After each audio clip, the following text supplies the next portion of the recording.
गुरुमाता सेवाश्रम आश्रम आयोजित महाशिवरात्री निमित्ताने यज्ञयाग सोहळ्याचा पूर्णाहुती सोहळा।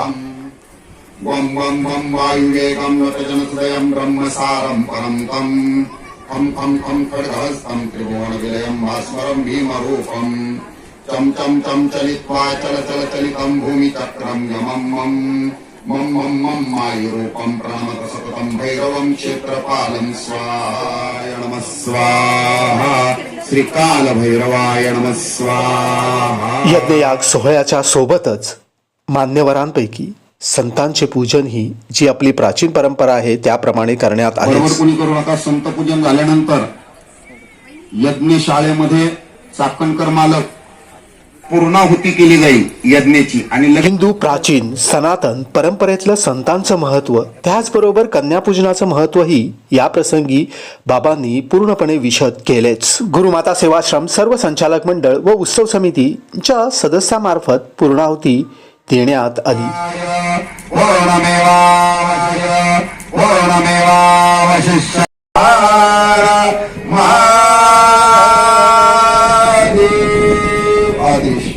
कोणताही यज्ञयाग विधी पूर्ण झाल्यानंतर पूर्णाहुती झाल्यानंतर यज्ञातील अग्नीमधून ज्या आकृत्या उमटतात दिसतात त्यावरून तो यज्ञ सफल झाला अगर कसे हे समजतेच। नमः पार्वती पतये